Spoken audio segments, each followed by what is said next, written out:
Commander Marcus Chen stood at attention in the vast crystalline chamber, his dress uniform crisp despite the long journey through hyperspace. The Xantharian Council Hall stretched before him like a cathedral made of living light, its walls pulsing with bioluminescent patterns that seemed to respond to the emotional states of its occupants. After 3 years of brutal warfare against the Void Swarm, humanity had finally found potential allies among the stars. The 12 members of the High Council sat in a semicircle on elevated platforms, their tall, graceful forms draped in flowing robes that seemed to shift color with their thoughts. Each Xantharian female possessed an ethereal beauty that transcended human understanding, elongated limbs, luminescent skin that ranged from pale silver to deep azure, and large eyes that held depths of ancient wisdom. Their society had thrived for over 10,000 years, built on principles of harmony, genetic diversity, and careful population management. Commander Chen, spoke Council Prime Lyralii, her voice carrying the musical quality that all Xantharians possessed. We have summoned you here not as a military leader, but as a representative of humanity's unique biological advantages. Marcus had been briefed on Xantharian culture during his journey, but nothing had prepared him for this moment. The translator implant in his ear worked flawlessly, yet he could sense layers of meaning in their communication that went beyond mere words. The air itself seemed charged with pheromones and subtle energy fields that his human senses could barely detect. Your species, continued Counselor Vera Lynn, her silver hair cascading like liquid moonlight, has demonstrated remarkable adaptability and genetic resilience. Our scientists have studied the biological samples you provided during first contact. Humans possess something we have lost over millennia of careful breeding, genetic chaos that breeds strength. The chamber fell silent except for the gentle hum of the bioluminescent walls. Marcus felt the weight of their collective gaze upon him. He had faced down Void Swarm Hive Queens and emerged victorious, but this felt infinitely more complex and dangerous. I'm honored by your interest in human biology, Marcus replied carefully, but I'm not sure I understand the nature of this meeting. Council Prime Lyralii rose from her platform, her movements fluid as water. As she approached, Marcus noticed the subtle ridges along her temples that marked her as a council leader, and the way her eyes seemed to shift from violet to gold depending on the angle of the light. Our society faces a crisis, Commander. For thousands of years, we have practiced selective breeding to eliminate genetic weaknesses and enhance our natural abilities. We have succeeded too well. Our population has become genetically homogeneous, and our birth rates have declined dramatically. Many of our young reach the age of genetic maturity but cannot successfully reproduce with their own kind. The implications hit Marcus like a physical blow. He had studied xenobiology in the academy, and genetic bottlenecking was a well-known phenomenon that had driven countless species to extinction. Our seers have identified a solution, said Counselor Zarati, her deep blue skin seeming to glow with internal light. Human genetic material, when properly integrated with our own, could provide the diversity our species desperately needs. Not through crude genetic manipulation, but through natural biological processes. Marcus felt his cheeks flush. You're asking me to. We are asking you to consider a proposition that could save our species while strengthening the alliance between our peoples, Council Prime Lyralii said, her voice gentle but firm. 57 of our young females have reached genetic maturity in the past cycle. They are intelligent, willing, and capable of cross-species reproduction. Our medical scans indicate that you are genetically compatible and possess the robust DNA structure that could revitalize our bloodlines. The chamber seemed to spin around Marcus as he processed this information. He had come here expecting to discuss military strategy or trade agreements, not to become the centerpiece of an alien breeding program. This is unprecedented, he managed to say. I would need to consult with my superiors, understand the full implications. Time is a luxury we do not possess, interrupted Counselor Nixera, her pale skin almost translucent in the chamber's light. The Void Swarm advances on 3 fronts. Our fleet power combined with your tactical innovations could turn the tide of war, but only if our species survives long enough to see victory. These 57 females represent the last generation that can successfully carry hybrid offspring. Marcus began to understand the true scope of what they were proposing. This wasn't just about reproduction, it was about the survival of an entire civilization and the future of the human Xantharian alliance. What exactly would this arrangement entail, he asked, though part of him already dreaded the answer. Council Prime Lyralii gestured to a section of the wall, which suddenly became transparent, revealing a breathtaking view of the Xantharian capital city. Spires of living crystal stretched toward the sky, connected by bridges that seemed to float on beams of pure energy. Gardens of exotic plants created a tapestry of colors that had no names in human language. You would remain here for one full cycle, approximately 6 of your months, she explained.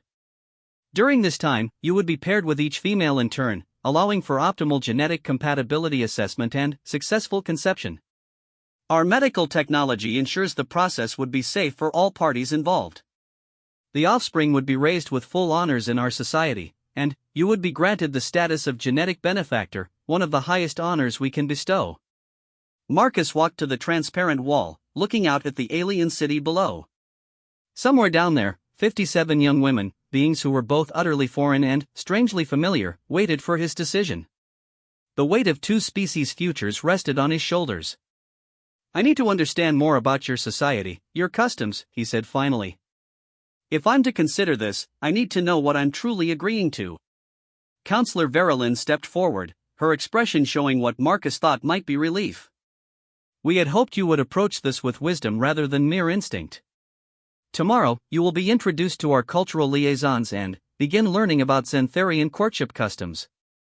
The females you would potentially mate with are not mere vessels for reproduction, they are accomplished individuals in their own right. Scientists, artists, warriors, and scholars.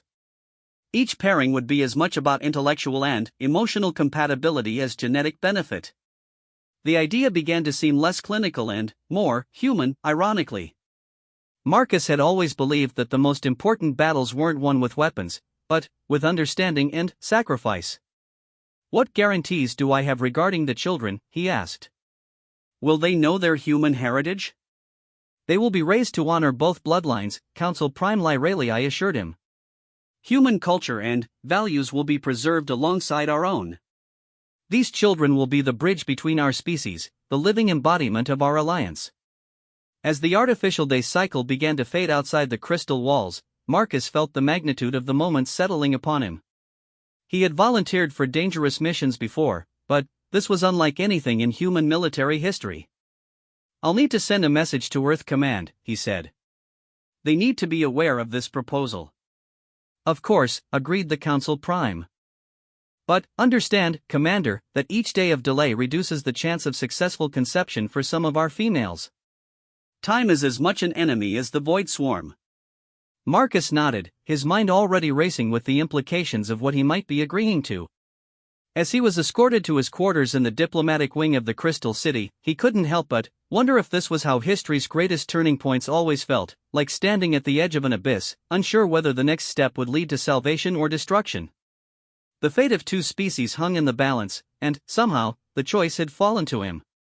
The response from Earth Command arrived 3 days later, delivered via quantum entanglement communicator in Admiral Rodriguez's crisp, no-nonsense tone. Marcus stood in his assigned quarters, a marvel of Xantharian biotechnology where walls could become transparent or opaque at will, and furniture seemed to grow from the floor itself when needed. Commander Chen, the recorded message began, after consultation with the Joint Chiefs and the President herself, you are hereby authorized to proceed with the Xantharian proposal. Our xenobiologists confirm the potential benefits of such genetic diversity, both for their species and, potentially for our own understanding of human adaptability. This is classified as a Priority Alpha diplomatic mission. Your sacrifice will not be forgotten. Sacrifice. The word echoed in Marcus's mind as he deleted the message. Was that really what this was? Or was it something else entirely, an opportunity that countless men throughout history might have envied? His cultural liaison arrived precisely at noon, Xantharian time. Kilara Jean was younger than the council members, her skin a warm golden hue that seemed to capture and reflect the city's ambient light. Unlike the formal robes of the councilors, she wore what Marcus had learned was casual Xantharian attire, flowing garments that seemed to be made of woven light itself. Commander Chen, she greeted him with the formal gesture he had been taught, palms pressed together at chest level, fingers pointing upward. I am to be your guide in understanding our ways. The council thought it wise for you to learn our customs before meeting the young women who await your consideration. Marcus returned the gesture, though he was certain his form was imperfect. Please, just Marcus. If I'm to spend the next 6 months here, I'd prefer to dispense with military formality. Kilara Jean tilted her head, a gesture that Marcus was learning indicated pleasant surprise among her people. Very well, Marcus. Shall we begin with the gardens? Understanding our relationship with life itself is crucial to understanding how we view reproduction and family bonds. The gardens of the Crystal City were unlike anything on Earth. Plants seemed to have been bred not just for beauty but for their ability to interact with Xantharian biosignatures. As they walked along paths of compressed crystal sand, flowers turned to follow Kilara Jean's movement, and vine-like structures actually reached out to gently caress her arms. We believe that all life is connected through what you might call energy fields, she explained, allowing a vine covered in luminescent purple flowers to wrap gently around her wrist. When we form intimate bonds, it's not just the joining of bodies, but the harmonizing of life forces. This is why our reproductive process has become so difficult. We have bred ourselves into such genetic similarity that our energy signatures barely resonate with each other anymore. Marcus watched as she communicated with the plants through some form of biofeedback he couldn't understand. And, you believe humans have stronger energy signatures? Different ones, Kilara Jean corrected. Your species has retained what we call genetic chaos, the random mutations and variations that create strength through diversity. When our scientists analyzed your biological samples, they detected energy patterns they hadn't seen in Xantharian genetics for over 1,000 years. They paused beside a fountain where crystalline water seemed to flow upward in impossible spirals. Other Xantharians moved through the gardens, and Marcus noticed how they all acknowledged each other with subtle gestures and changes in their skin's luminescence. He was beginning to understand that their society operated on levels of communication far more complex than human interaction. Tell me about the females I'm to meet, Marcus said. The council spoke of them as individuals, not just potential mothers. Kilara Jean's skin brightened noticeably, a sign that Marcus had learned indicated pleasure or approval. You ask the right questions. Come, let me show you something. She led him to a viewing alcove that overlooked the city's cultural district. Below them, Marcus could see what appeared to be a vast amphitheater where dozens of young Xantharian women were engaged in various activities. Some worked at what looked like three-dimensional art sculptures that floated in mid-air, while others seemed to be practicing complex martial arts forms that included telekinetic elements. There, Kilara Jean pointed to a group working on the floating sculptures. Nayavel, the one with silver-white skin. She is our most promising quantum artist, able to manipulate matter at the subatomic level through focused thought. Beside her, the one with the deep blue markings on her arms, that is Zaralyn. She commands one of our scout fleets and has personally mapped 7 new star systems. Marcus watched the women below, struck by their obvious intelligence and capability. These weren't passive recipients of some alien breeding program. They were accomplished individuals making their own choice to participate in this unprecedented experiment. And there, Kilara Jean continued, indicating a group engaged in what looked like combat training, Thyronel, with the crimson hair. She is one of our most skilled warriors, master of both physical and mental combat techniques. The Council believes that offspring from reunion with a human would possess remarkable hybrid abilities. How do they feel about all this? Marcus asked. The idea of mating with an alien, bearing hybrid children? Kilara Jean was quiet for a long moment, her skin cycling through subtle color changes that Marcus was learning indicated deep thought. You must understand, Marcus, that for us, this is not strange or disturbing as it might be for your species. We have always believed that genetic diversity strengthens all life. Many of them are excited by the possibilities, both for our species and for the unique children they might bear. But, not all of them? Some have concerns, she admitted. Not about you personally, but about the unknown.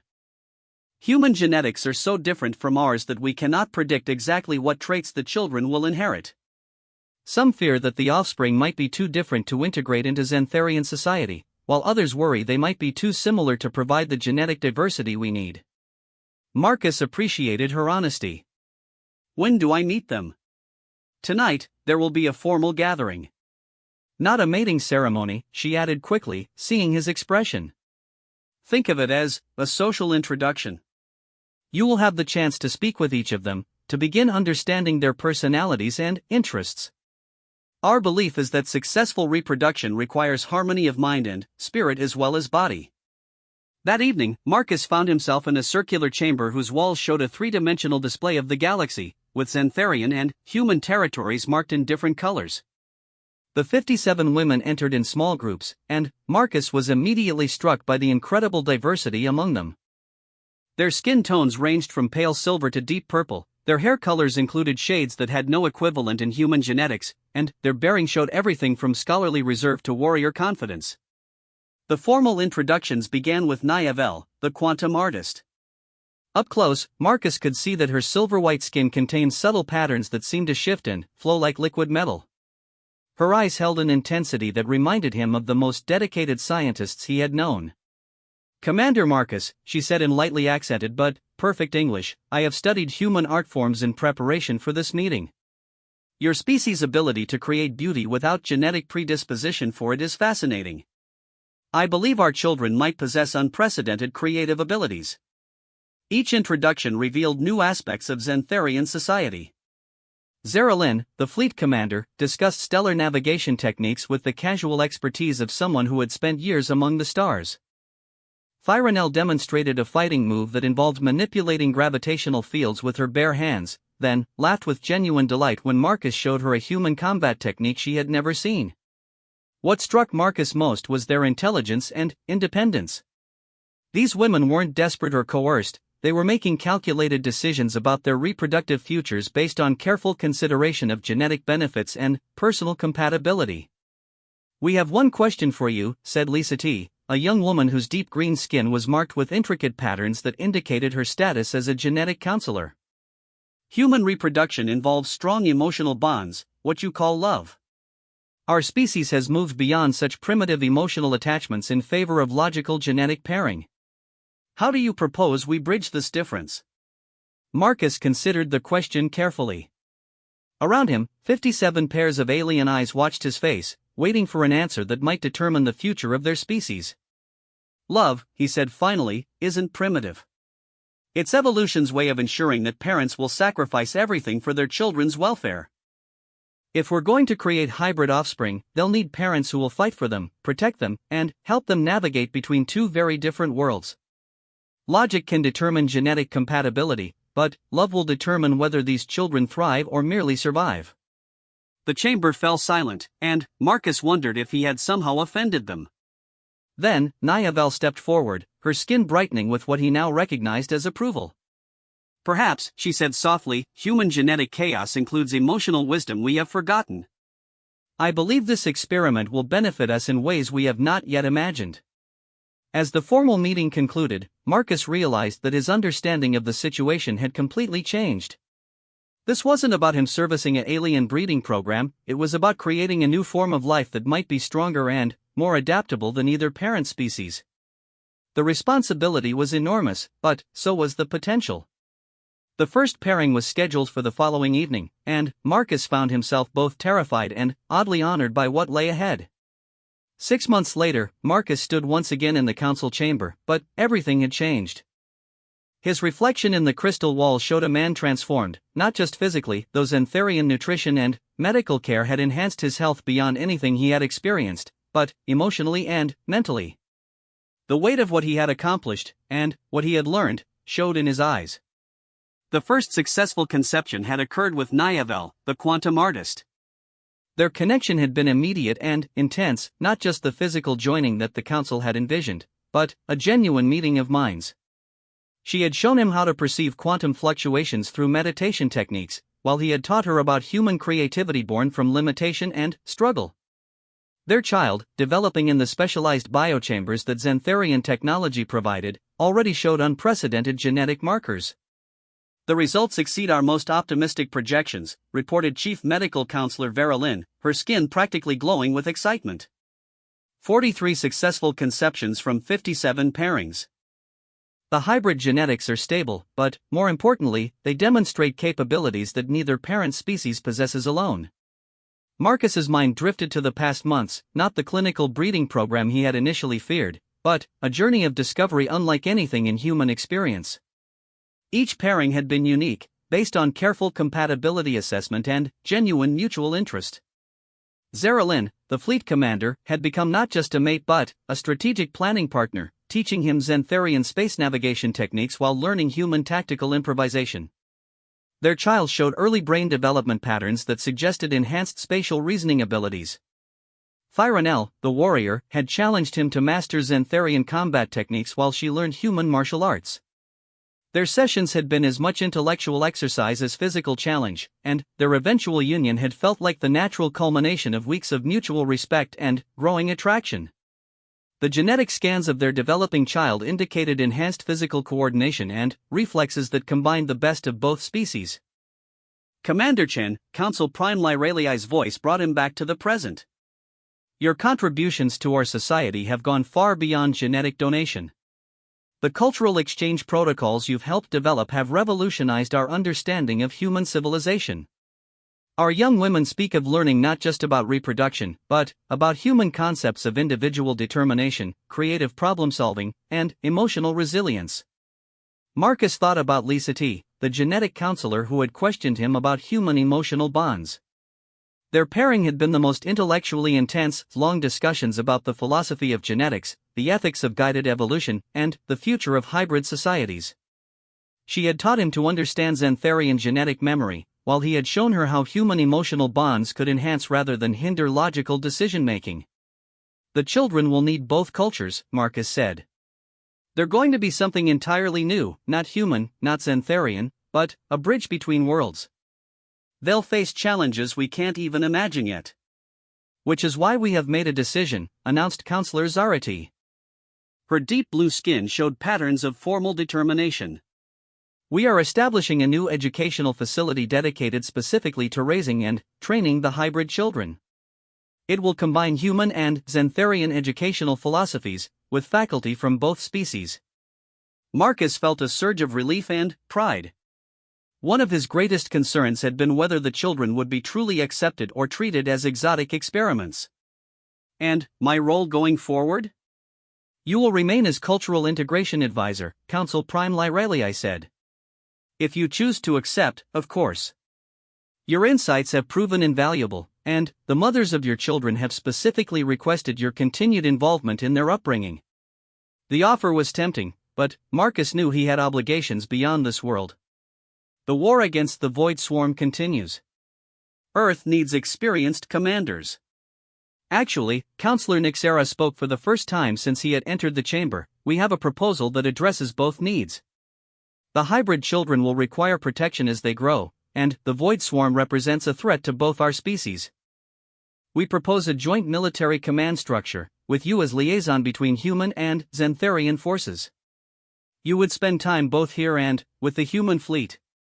Marcus realized they had thought this through carefully.